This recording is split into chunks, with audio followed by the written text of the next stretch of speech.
Bismillahirrahmanirrahim. Assalamualaikum warahmatullahi wabarakatuh. Pendapat yang pertama mengatakan hukum masalah ziarah kubur ini hanya khusus berkaitan dengan kaum laki-laki. Dan ini adalah pendapat yang pertama, di mana pendapat ini memiliki dalil-dalil dari apa yang mereka kedepankan di dalam masalah ini. Sedangkan pendapat yang kedua adalah pendapat yang mengatakan bahwasanya hal tersebut, yakni ziarah kubur, berlaku bagi kaum laki-laki dan wanita, juga dengan memiliki dalil-dalil yang dikedepankan di dalam masalah ini. Kaum muslimin yang dimuliakan oleh Allah tabaraka wa taala, kita lihat pendapat demi pendapat dalam masalah ini. Pertama, pendapat yang mengatakan bahwasanya ziarah kubur tersebut hanya dikhususkan bagi kaum laki-laki. Pendapat ini adalah pendapat yang diikuti oleh umumnya para ulama Saudi Arabia, seperti Syekh Abdul Aziz bin Abdullah bin Baz, Syekh Muhammad bin Saleh Al-Utsaimin, dan Syekh Shalih Al-Fauzan hafizahullah ta'ala. Dan umumnya para ulama Saudi Arabia mengikuti pendapat yang pertama ini. Apa argumen dan dalil dalam pendapat ini, kaum muslimin yang dimuliakan oleh Allah? Pertama, yaitu mereka berdalil dengan hadis Nabi sallallahu alaihi wasallam ketika Nabi sallallahu alaihi wasallam bersabda, la'anallah zawarat al-qubur. Hadis Nabi sallallahu alaihi wasallam sahih, di mana Nabi sallallahu alaihi wasallam bersabda, la'anallah, Allah melaknat zawarat, wanita penziarah kubur. Artinya, ketika suatu perbuatan di sana dilaknat oleh Allah Subhanahu wa taala, maka hal ini berarti menunjukkan terlarang. Dari hadis ini, maka para ulama mengatakan di mana ziarah kubur dikhususkan untuk kaum laki-laki. Dalil yang kedua, yaitu disebutkan dalam sebuah hadis Nabi sallallahu alaihi wasallam. Suatu ketika Nabi melihat di sebuah kuburan ada seorang wanita, di mana wanita tersebut meratap di atas sebuah kuburan yang sepertinya itu adalah kuburan suaminya. Dia menangis meratap di atas kuburan tadi. Lalu kemudian kaum muslimin yang dimuliakan oleh Allah tabaraka wa taala,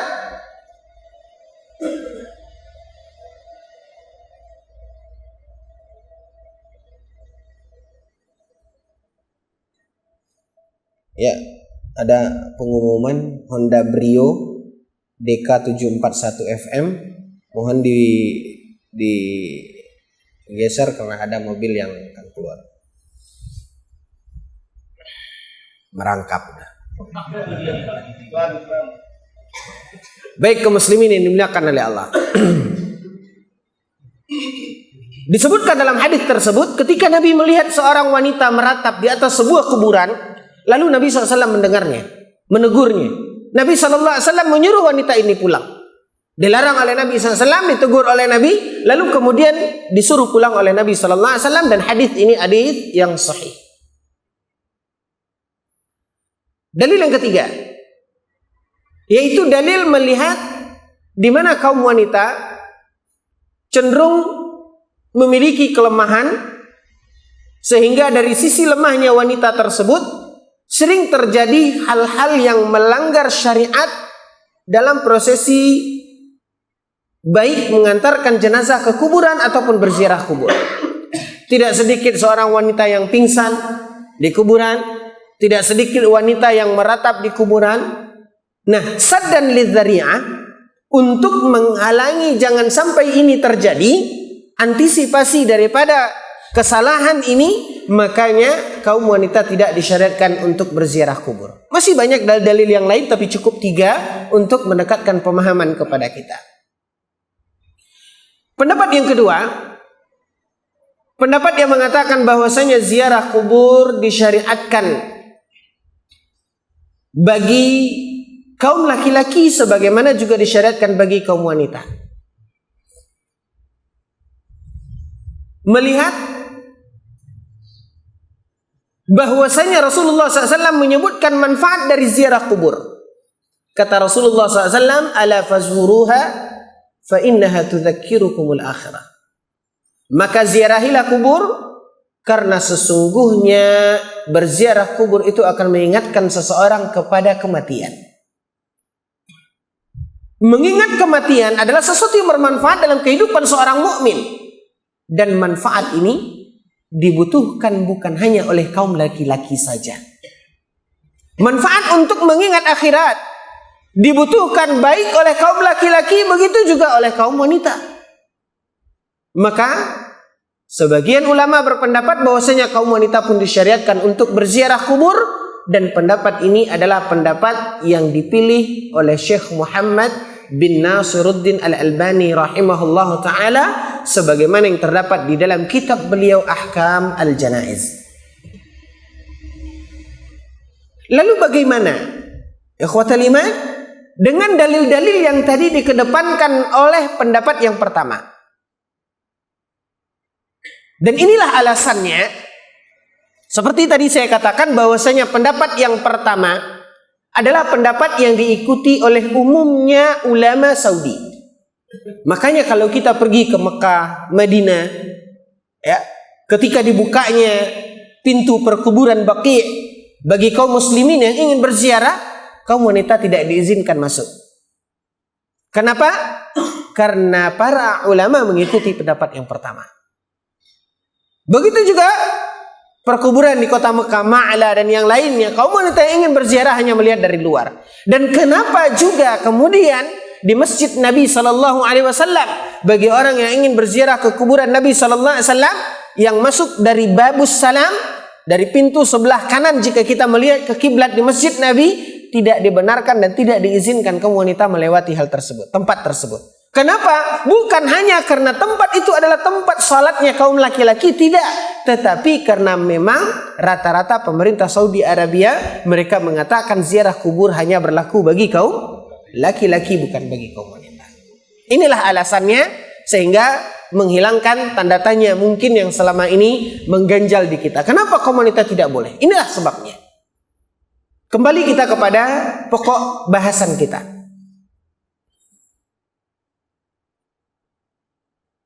Di antara para ulama, dan ini adalah pendapat yang dipilih oleh Syekh Muhammad bin Nasiruddin Al-Albani rahimahullah ta'ala, beliau mengatakan bahwasanya ziarah kubur berlaku bagi kaum laki-laki dan wanita. Disyariatkan.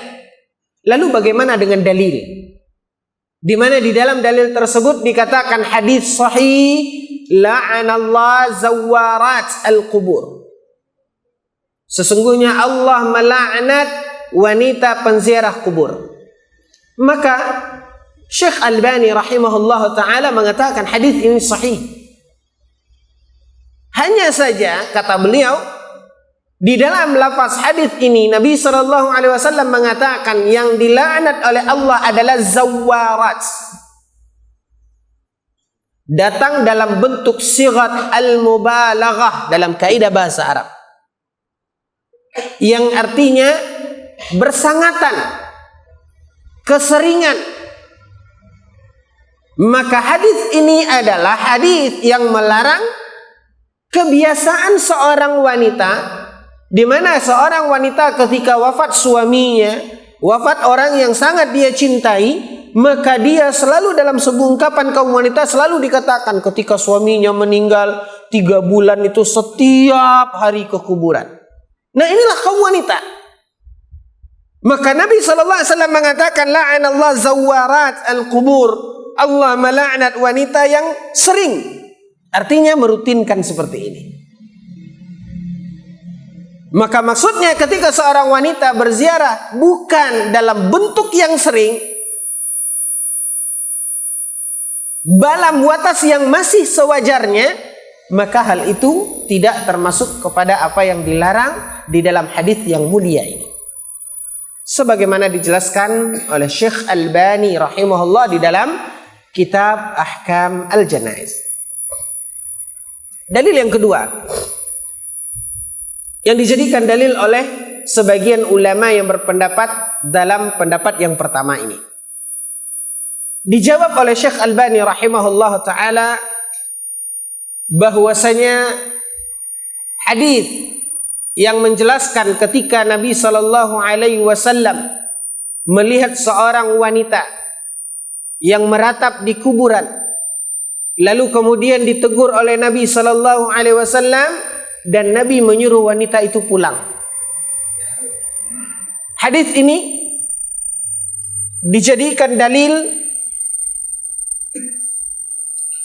oleh para ulama, khususnya pada pendapat yang pertama, sehingga dikatakan bahwasanya wanita tidak disyariatkan untuk berziarah kubur, karena di dalam hadis ini nyata-nyata dikatakan Nabi SAW memerintahkan wanita tersebut untuk pulang. Kaum muslimin yang dimuliakan oleh Allah, maka dalil ini dijawab kembali oleh Syekh Albani rahimahullah ta'ala, di mana beliau mengatakan hadis ini sahih. Akan tetapi kalau kita lihat Nabi SAW menyuruh wanita itu pulang dan melarangnya berada di kuburan, anggap bahwasanya wanita terlarang berziarah kubur. Berarti di dalam apa yang ada pada wanita ini yang ingin dicegah oleh Nabi SAW ada dua kemungkaran. Saya ulangi, anggap jika seandainya wanita itu dilarang berziarah kubur, makanya Nabi menyuruh dia pulang, artinya yang dicegah oleh Nabi tersebut ada dua kemungkaran pada wanita ini. Pertama, dia meratap. Yang kedua, dia berada di kuburan. Saya ulangi kembali. Ya, pagi subuh-subuh itu biasa agak lama koneknya, Pak. Enggak masalah, kita ulangi lagi. Ya. Kata Syekh Albani rahimahullah ta'ala, jika hadis ini dijadikan dalil tentang tidak bolehnya wanita berziarah kubur, artinya Nabi SAW menyuruh wanita yang ada di kubur tadi meratap, lalu disuruh pulang oleh Nabi, berarti di sana ada dua kemungkaran. Pada wanita tersebut ada dua kemungkaran, sehingga kemudian Nabi suruh dia pulang. Kemungkaran tersebut yang pertama, di mana dia sedang meratap. Yang kedua, dia berada di kuburan. Nah, kaum muslimin yang dimuliakan oleh Allah, jika ada dua kesalahan ini yang kemudian ditegur oleh Nabi SAW dan disuruh pulang oleh Nabi, kira-kira yang lebih besar faktor penyebab Nabi mencegahnya, yang Nabi SAW kemudian menyuruhnya, sebab yang pertamakah atau yang kedua? Pertama. Karena ini jelas-jelas dikatakan oleh Nabi SAW akan bermudarat kepada orang yang meninggal, yang ada dalam kuburan. Sehingga Nabi SAW mengatakan, al-mayyitu yu'adzabu bisababi bukai ahlihi alaih. Sesungguhnya jenazah itu akan disiksa disebabkan ratapan atau disebabkan ratapan keluarganya. Makanya ini adalah sebuah kemungkaran yang dicegah oleh Nabi SAW. Karena kaum muslimin yang dimuliakan oleh Allah, pernah suatu ketika di dalam riwayat juga Nabi SAW melihat seorang wanita di perkuburan dan Nabi tidak menyuruhnya pulang. Artinya yang ingin dicegah oleh Nabi pada wanita tersebut bukan keberadaan wanita itu di kuburan, akan tetapi karena dia meratap di kuburan tersebut. Makanya dicegah oleh Nabi dan akhirnya Nabi memerintahkan dia untuk pulang. Dari alasan ini kaum muslimin yang dimuliakan oleh Allah, kemudian alasan lemahnya kaum wanita yang sering melakukan pelanggaran terhadap syariat ketika mereka berziarah kubur, sebagaimana ini bisa terjadi pada kaum wanita, hal ini juga bisa terjadi pada kaum laki-laki. Ya, Maka ini adalah sesuatu yang sifatnya nisbi, yang tidak bisa kita jadikan dasar tolak ukur di dalam menetapkan hukum di dalam masalah ziarah kubur ini. Walhasil, kaum muslimin yang dimuliakan oleh Allah, dalam permasalahan hukum wanita disyariatkan berziarah kubur, maka terlihat di sini bahwasanya pendapat yang paling rajih, yang paling kuat, dan saya pribadi saya lebih cenderung kepada pendapat yang dipilih oleh Syekh Muhammad bin Nasiruddin Al-Albani rahimahullahu taala, bahwasanya berziarah kubur itu disyariatkan bagi kaum laki-laki dan sebagaimana juga disyariatkan bagi kaum wanita. Wallahu taala alam, dengan dalil-dalil seperti yang tadi telah kita paparkan. Kemudian kaum muslimin yang dimuliakan oleh Allah, dalam masalah ziarah kubur ini, setelah kita melihat bahwasanya hal itu disyariatkan, sesuatu yang dianjurkan, maka ini adalah masuk ke dalam kaidah di mana hal yang dianjurkan oleh Nabi tersebut adalah ibadah. Hal yang dianjurkan dan disyariatkan oleh Nabi Sallallahu Alaihi Wasallam artinya ini adalah ibadah. Di dalam kaidah untuk memahami syariat agama yang mulia ini, maka dikatakan al-ibadatu tauqifiyah. Ibadah itu mesti terpaut dengan dalil. Kembali kepada syarat ibadah diterima oleh Allah Subhanahu wa taala. Bagaimana ini akan menjadi amal saleh, ibadah yang akan diterima oleh Allah yang berbuah pahala? Maka ikhwatal iman, syaratnya sebagaimana yang kita ketahui, yang pertama syarat agar ibadah kita diterima oleh Allah Subhanahu wa taala adalah ikhlas. Maka inilah syarat utama yang mendasari setiap ibadah. Jika kita mengharapkan ibadah kita ini berbuah pahala di sisi Allah Tabaraka wa Ta'ala, ikhlas melakukannya. Yang kedua, syarat agar ibadah kita ini diterima oleh Allah Subhanahu wa Ta'ala adalah ittiba', mengikuti tuntunan yang diajarkan oleh Nabi Sallallahu Alaihi Wasallam. Nah, kalau ini adalah syarat sehingga ibadah yang kita laksanakan tersebut akan berbuah pahala di sisi Allah dengan seseorang melakukannya ikhlas, dan yang kedua ittiba' kepada sunnah Nabi SAW, mengikuti sunnah Nabi SAW, maka mari kita lihat apa yang diajarkan oleh Nabi, tuntunan Nabi SAW di dalam ziarah kubur ini. Maka dari apa yang ada di dalam hadis-hadis tentang masalah ziarah kubur kaum muslimin yang dimuliakan oleh Allah, maka ziarah kubur itu bertujuan untuk mengambil dua manfaat.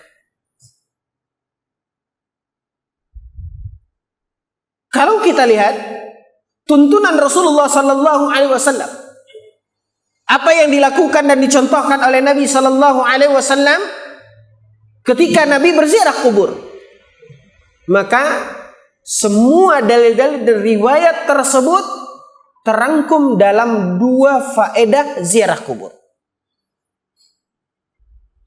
Yang pertama, faedah yang pertama, seperti yang dikatakan oleh Nabi Sallallahu Alaihi Wasallam dalam hadis yang awal kita baca.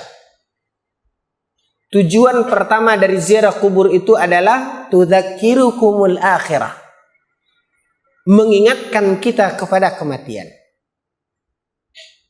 Bahkan hal itu telah kita ikrarkan ketika kita memasuki areal perkuburan.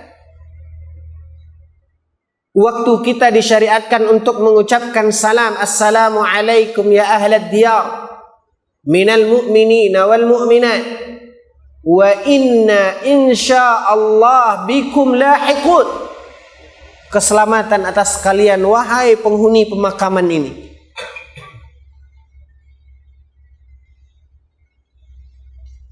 Wa inna insyaallah bikum lahiqun. Sesungguhnya kami akan menyusul kalian. Ini ungkapan yang diajarkan oleh Nabi Sallallahu Alaihi Wasallam ketika seseorang masuk ke areal perkuburan, menyadarkan seorang mukmin bahwasanya akan datangnya akhirat, di mana dia pun akan menyusul, dimanapun dia akan mendaftarkan dirinya berada di tempat tersebut. Wa inna insyaallah bikum lahiqun. Lalu kemudian kaum muslimin yang dimuliakan oleh Allah, ketika dia pergi berziarah kubur tersebut, hendaknya dia mengambil manfaat, membayangkan tentang hal-hal yang akan mengingatkan dia kepada kematian. Lihatlah perkuburan, di mana suatu saat kita akan berada di tempat ini, dalam kesunyian, dalam keheningan, dalam kesendirian. Tidak ada yang bisa menemani kita. Kemana keluarga yang kita cintai? Kemana harta yang kita miliki? Maka sebagaimana dikatakan oleh Nabi SAW, tertanam di dalam diri kita. Apa yang dikatakan oleh Nabi SAW? Bahwasanya ketika seorang meninggal dunia, maka dia akan diantarkan ke kuburannya oleh 3 hal. Dalam sebuah hadis yang dikeluarkan oleh Imam At-Tirmidzi, Rasulullah Sallallahu Alaihi Wasallam bersabda, seorang mayat akan diantarkan ke kuburannya oleh 3 hal. Yang pertama, dia akan diantarkan oleh keluarganya, dan dia akan diantarkan dalam iring-iringan jenazah tersebut oleh hartanya, sebagaimana dia pun akan diikuti oleh amalnya. Setelah dia dibaringkan di lahat, di kuburnya, kata Nabi Sallallahu Alaihi Wasallam, fayarji'u itsnan. Yang 2 ini akan kembali. Bagaimanapun keluarga yang dicintai ikut dalam iring-iringan jenazah, yang sebetulnya sejujurnya kita katakan kita tidak tahu apa yang ada di hati mereka, keluarga kita tersebut.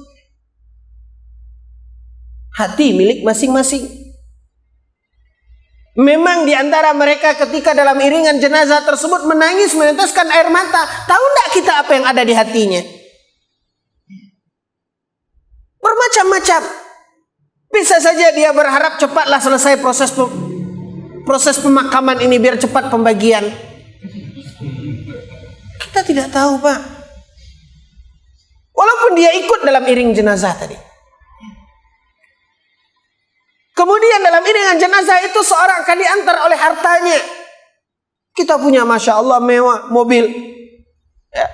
Maka mobil kita yang kita miliki di dunia ini akan ikut dalam iring-iringan jenazah. Tapi sayang, Pak,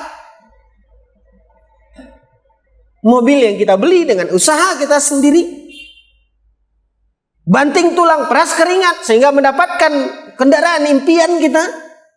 Ketika kita wafat, ketika kita meninggal dunia, mobil itu ada dalam iring-iringan jenazah. Tapi sayang, bukan kita yang ada dalam mobil itu. Yang ada orang lain, dia ada dalam iring-iringan tersebut. Kita di mana?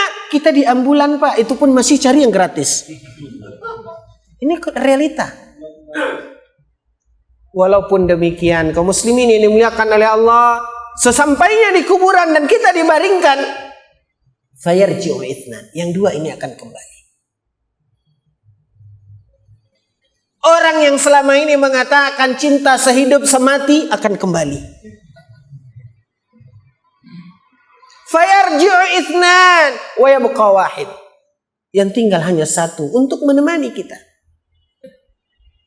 Lihatlah bagaimana kuburan orang-orang yang melimpah ruah hartanya, begitu luas kekuasaannya, begitu dipandang oleh dunia.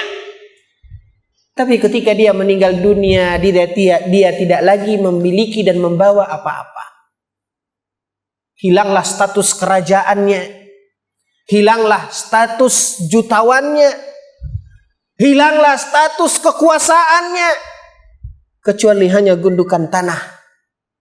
Ibrah dan pelajaran yang seharusnya bisa dipetik oleh seseorang ketika seseorang berziarah kubur. Lihatlah kaum muslimin yang dimuliakan oleh Allah, seperti yang di-share di media sosial. Banyak di antara orang-orang kafir ketika melihat prosesi pemakaman Raja Abdullah bin Abdul Aziz, mereka melihat keagungan Islam. Mereka menyatakan kesiapan mereka bersyahadat. Inilah Islam. Inilah yang digambarkan ketika seseorang melihat kubur. Mengingatkan dia akan akhirat. Mengingatkan dia bahwasanya kebesaran Allah Subhanahu wa taala nyata. Tidak ada yang bisa dibanggakan, disombongkan oleh seorang hamba. Kullu man 'alaiha fan. Karena segala sesuatu di muka bumi ini akan binasa. Kullu nafsin dha'iqatul maut. Bagaimanapun gagahnya, perkasanya seseorang, kayanya seseorang, ketika dia meninggal dunia tidak ada yang bisa dia bawa dari hartanya tersebut. Fayarji'u itsna. Maka yang tinggal hanya satu. Nah, faedah inilah kaum muslimin yang dimuliakan oleh Allah yang seharusnya dipetik oleh seorang mukmin ketika dia berziarah kubur. Ala fazuruha fa innaha tudzakirukumul akhirah. Maka merugilah kaum muslimin yang dimuliakan oleh Allah, orang-orang yang Allah Subhanahu wa taala berikan hati yang kasar, yang tidak tersentuh setelah melihat hal-hal dan kondisi seperti ini. Tidak ada terarah untuk mengingat kepada kematian. Tidak ada sebagai teguran, sentilan terhadap hati dan jiwanya. Maka seolah-olah jiwanya tersebut keras, seolah-olah jiwanya itu kering, yang tidak tersentuh dan tidak terbasahi oleh sentilan-sentilan yang ada di hadapannya. Maka merugilah mereka. Sehingga kaum muslimin yang dimuliakan oleh Allah, manfaat daripada ziarah kubur tadi seperti dikatakan oleh Nabi SAW adalah ziarah kubur itu akan mengingatkan kita kepada kematian. Manfaat yang kedua daripada ziarah kubur adalah untuk mendoakan si mayit, untuk mendoakan orang yang ada di dalam kubur, orang yang kita ziarahi, dan juga orang-orang yang juga dikuburkan di perkuburan tersebut. Hal ini tergambar dalam ucapan salam yang kita ucapkan ketika kita berziarah kubur. Lalu kemudian perintah Nabi SAW kepada para sahabatnya setelah prosesi penguburan jenazah, lalu kemudian Nabi mengatakan, ud'u li akhikum wasalu lahu tathbit fa innahul ana yus'al. Apa yang dikatakan oleh Nabi SAW selesai menguburkan jenazah, kata Nabi SAW, ud'u li akhikum, doakan saudara kalian ini, doakan yang ada di dalam kubur ini. Wasalu lahu tathbit, minta kepada Allah Subhanahu wa taala ketetapan untuknya. Fa innahul ana yus'al, karena dia sedang ditanya. Maka manfaat dari ziarah kubur ketika seseorang berziarah kubur ikhwatal iman adalah mendoakan orang yang telah meninggal dunia. Dua hal inilah manfaat daripada ziarah kubur yang akan menjadi gambaran bagi kita apa yang akan kita lakukan di dalam ziarah kubur tersebut. Karena dua hal inilah fungsi utama daripada ziarah kubur, sehingga kita tahu apa yang harusnya kita lakukan. Karena kita tahu ini manfaatnya, ini tujuannya. Maka untuk mencapai tujuan dan manfaat tersebut, inilah yang harus dilakukan oleh seorang mukmin ketika berziarah kubur. Kalau tidak ada manfaat dan faedah serta tujuan yang lain, maka tentu hal tersebut bukanlah sesuatu yang disyariatkan. Inilah kata kuncinya. Inilah tujuan daripada berziarah kubur, mengingatkan kita kepada kematian dan untuk mendoakan orang yang ada di kubur tersebut. Dengan menjalankan, mendapatkan, mengarah kepada tujuan dan manfaat daripada ziarah kubur tersebut, maka disitulah kaum muslimin yang dimuliakan oleh Allah, kita menjalankan apa yang harus kita lakukan ketika kita berziarah kubur. Makanya tata cara di dalam ziarah kubur ini Seperti yang tadi kita katakan berdasar dari hadis Nabi Sallallahu Alaihi Wasallam yang manfaatnya kembali kepada dua tujuan tadi, maka diajarkan diantaranya oleh Nabi Sallallahu Alaihi Wasallam pertama, ketika masuk ke areal perkuburan mengucapkan salam seperti yang diajarkan oleh Nabi Sallallahu Alaihi Wasallam. Assalamualaikum ya ahlad diyar minal mu'minina wal mu'minat wa inna insyaallahu bikum lahiqun nas'alullaha lana wa lakumul afiyah. Ini doa dibaca di awal menjelang kita memasuki areal perkuburan. Setelah itu, di antara adab yang diajarkan oleh Nabi Sallallahu Alaihi Wasallam ketika akan berjalan di antara perkuburan,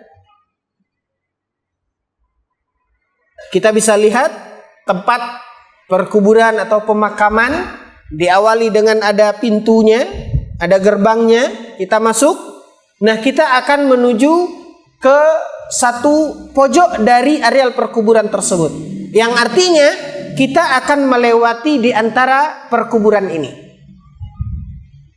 Maka adabnya adalah sebagaimana di dalam poin yang dijelaskan oleh Syekh Albani rahimahullah di dalam kitabnya Ahkamul Janaiz, beliau menyebutkan tentang sebuah riwayat di mana Nabi Shallallahu Alaihi Wasallam pernah menegur seorang laki-laki ketika dia lewat areal perkuburan, artinya melewati antara kuburan tersebut. Nabi Shallallahu Alaihi Wasallam menegur seseorang yang memakai alas kakinya.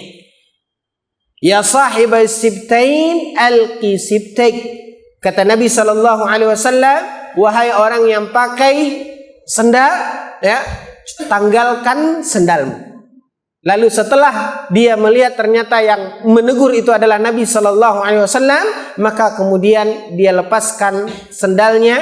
Maka Syekh Albani rahimahullah taala mengatakan hadis ini adalah sebuah tuntunan.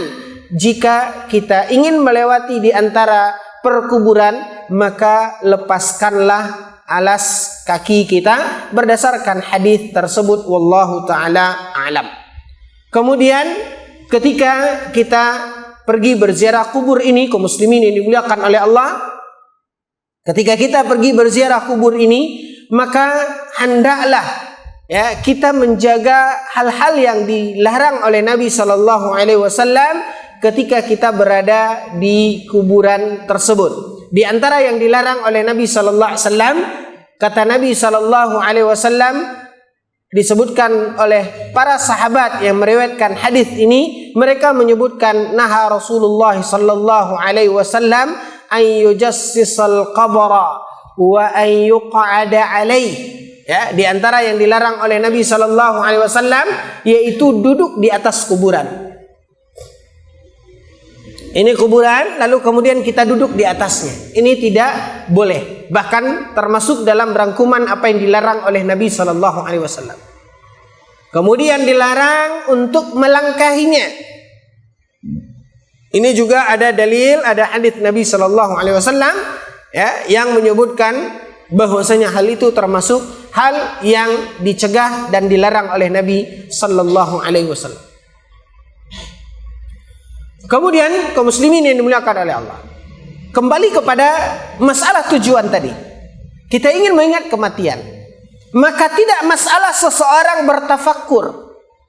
Ya, dia merenung, dia menyadari dirinya, mengetuk hatinya bahwasanya kelak dia akan juga berada di tempat seperti ini untuk mengambil faedah dan manfaat seperti ini. Pada poin yang pertama tadi, sebagaimana tidak mengapa dia mengambil dan meluangkan waktunya untuk mendoakan jenazah yang dia ziarahi. Ketika khususnya dia berziarah kubur orang tuanya, atau dia pergi berziarah ke kubur orang yang dia kenal, atau kubur siapapun kaum muslimin.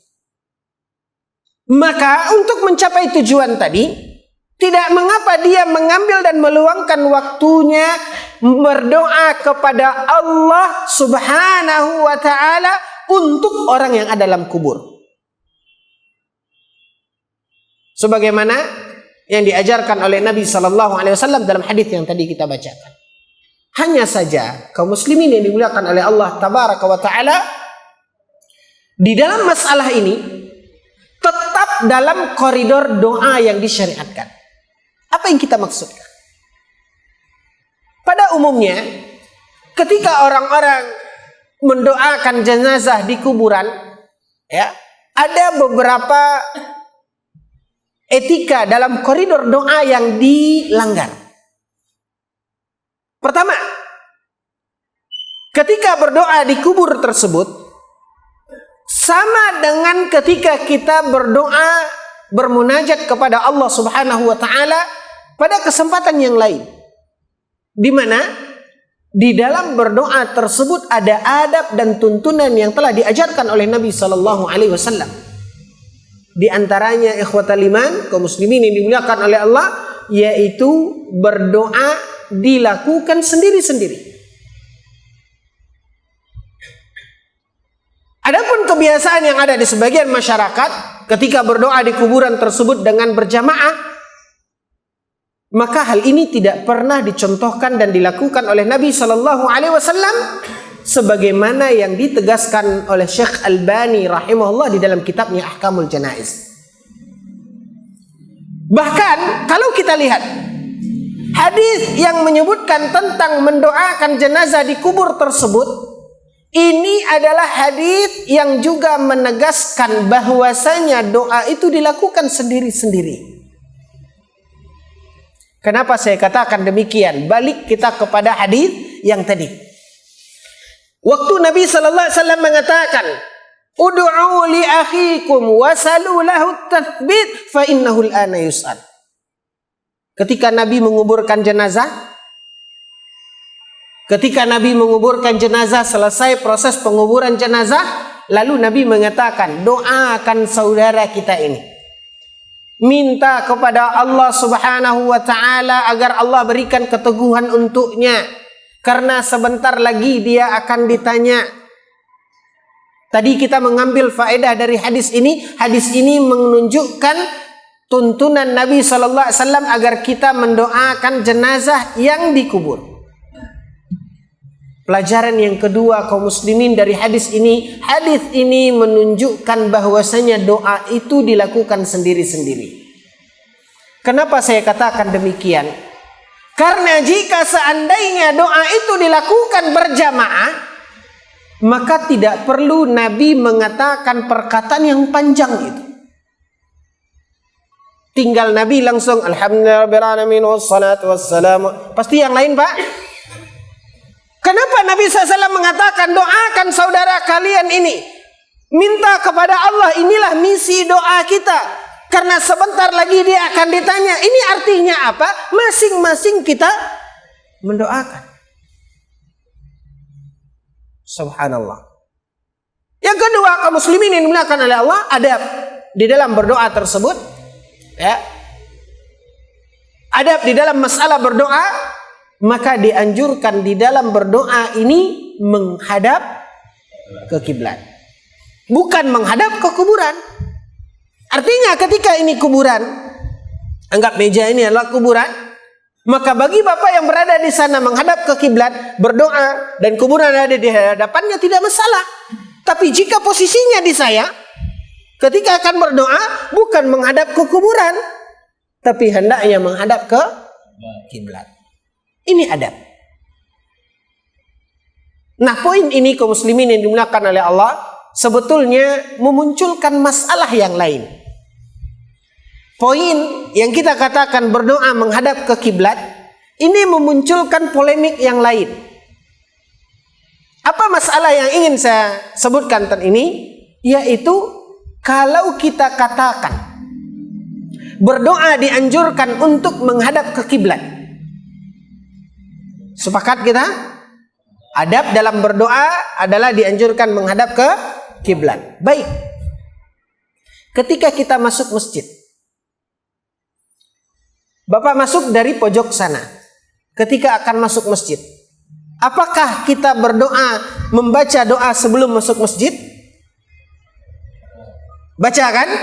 baca. Nah sekarang ketika kita berdoa, apakah Bapak berdoanya menghadap ke pintu saja atau menghadap ke kiblat dulu baru balik?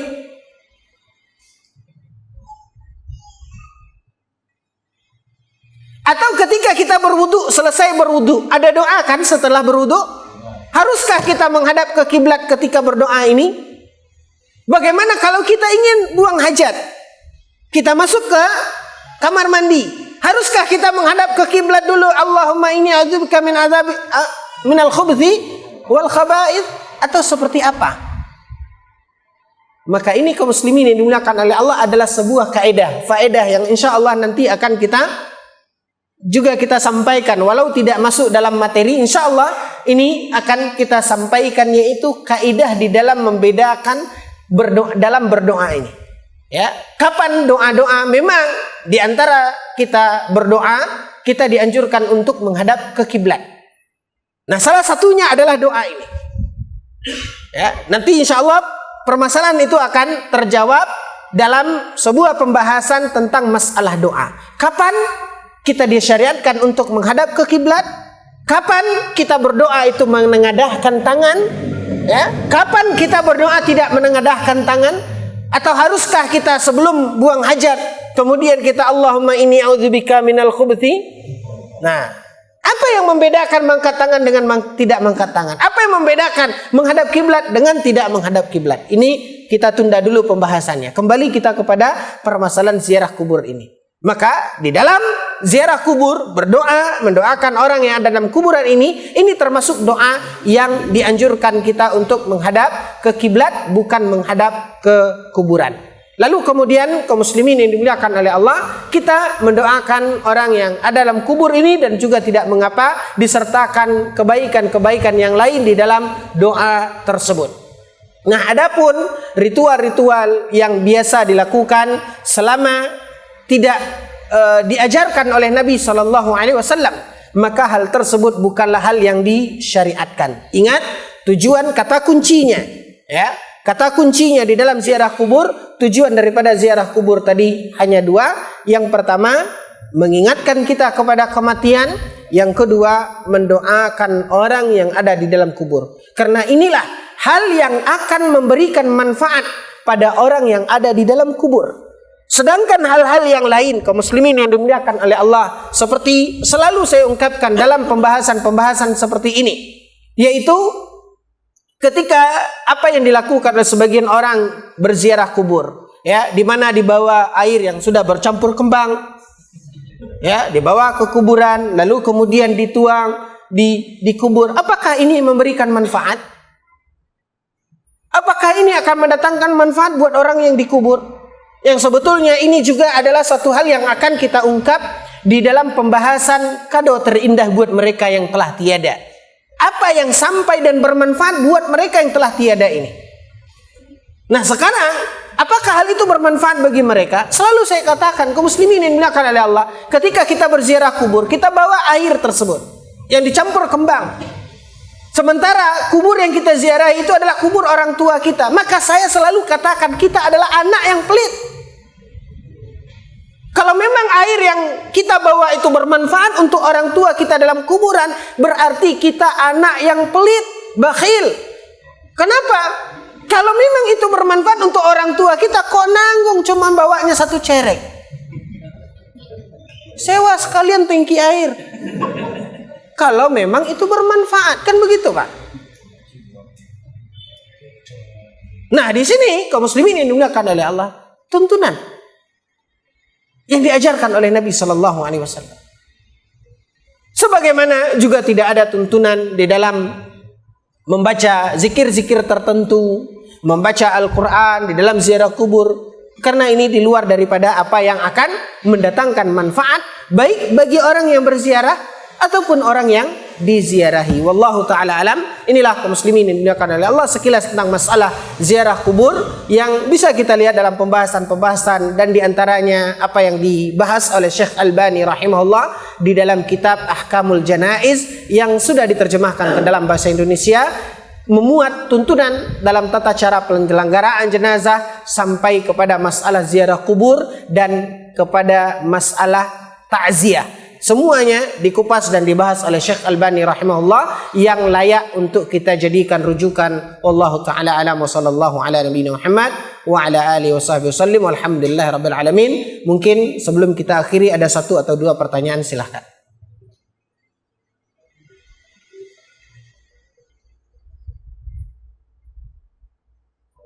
Ya, silakan. Bagaimana membedakan antara ziarah yang disyariatkan dan ziarah yang dilarang?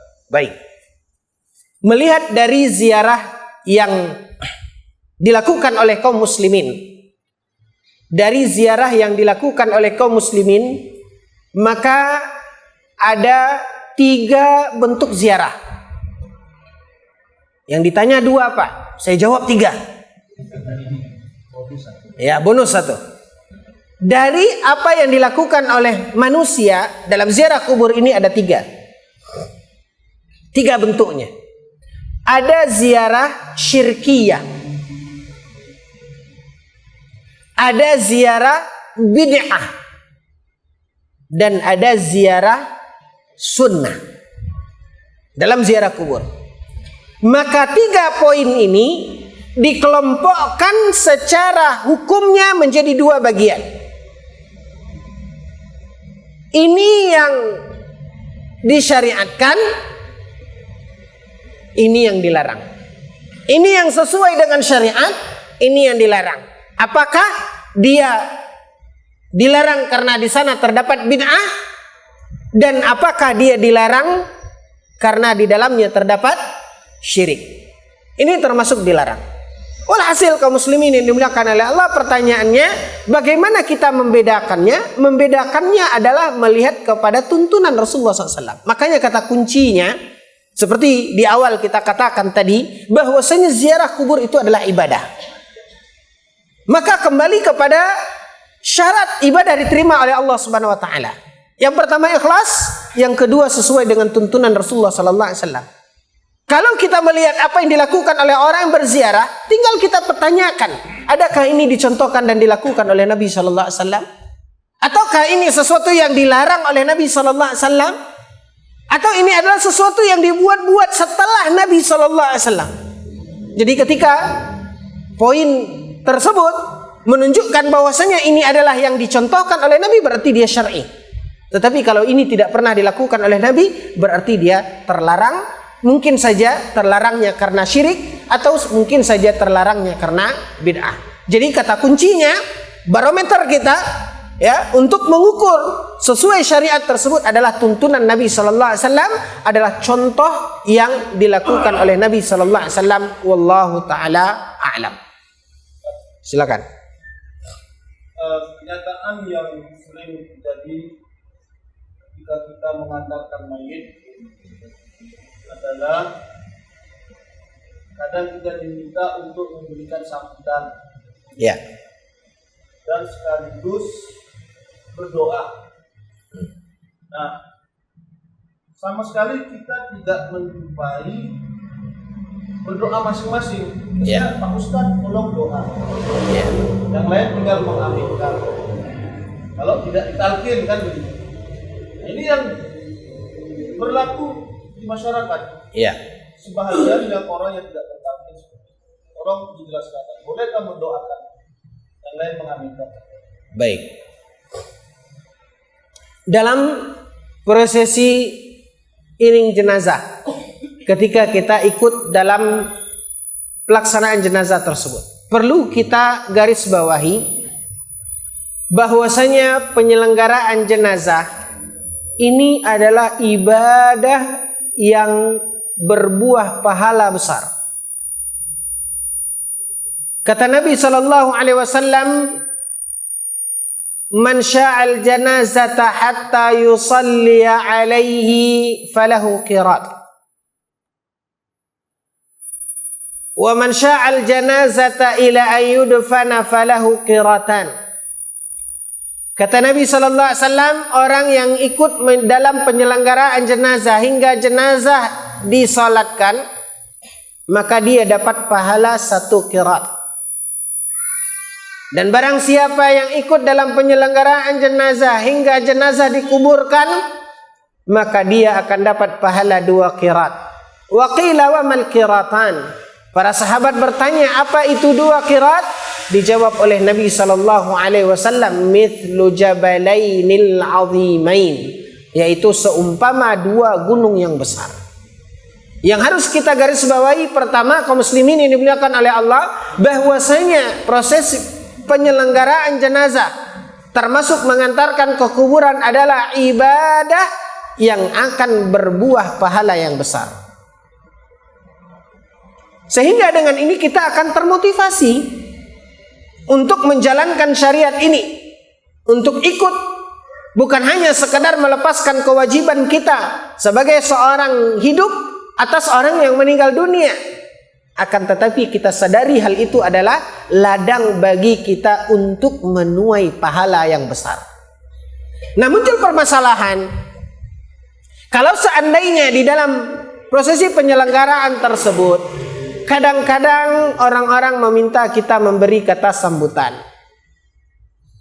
Ya. Oke lah, mungkin kata sambutan hanya sebatas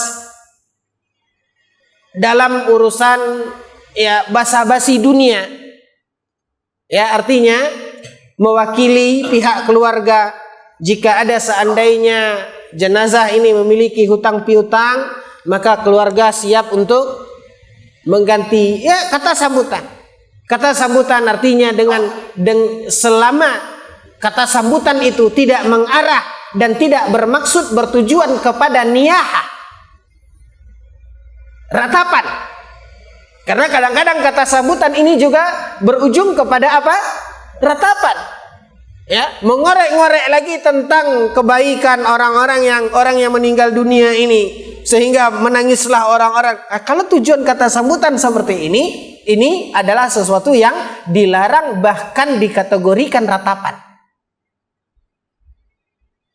Tetapi jika seandainya kata sambutan, ucapan terima kasih kepada orang yang hadir, kemudian istilahnya kita mengatakan bahwasanya jika meminta maaf atas kesalahannya, kemudian kita minta kalau seandainya dia punya utang, ya lupakan saja. Tapi kalau ada orang lain berhutang kepada dia, ya cepat bayar ke kita, saya ahli warisnya. Apapun selama tujuannya itu bagus, ya ini tidak masalah. Dengan catatan tidak sampai kepada niyahah meratap tadi. Yang kedua, kaum muslimin yang dimuliakan oleh Allah, seringkali kita mendapatkan di mana kita sudah tahu tidak ada tuntunan doa berjamaah. Lalu kemudian ternyata orang-orang meminta kita untuk berdoa. Kaum muslimin yang dimuliakan oleh Allah tabaraka wa taala, hal yang seperti ini sering kita alami. Bahkan saya pribadi, saya sering mengalami, paling sering mengalami. Ya, paling sering mengalami. Bahkan baru-baru ini saya isi kajian di sebuah rumah sakit swasta, ya, yang kebetulan ada keluarga besar dari rumah sakit tersebut. Saya nggak tahu anak dokter atau anak pegawai di situ yang wafat. Yang dia wafat baru selesai mengkhatamkan 1 juz hafalan Al-Qur'annya. Lalu kemudian dia wafat, dia meninggal dunia, ya, masih kecil. Nah, ini keluarga besar mereka. Nah, lalu setelah waktu kajian itu ada yang bilang begini. Ya, salah seorang pengurusnya bilang, "Ya Ustadz, nanti kita minta kepada Ustadz untuk berdoa ya buat yang telah pergi meninggalkan kita, kemudian di keluarganya sebagainya." Lalu kemudian setelah kajian saya tutup, kembali MC-nya meminta untuk saya berdoa.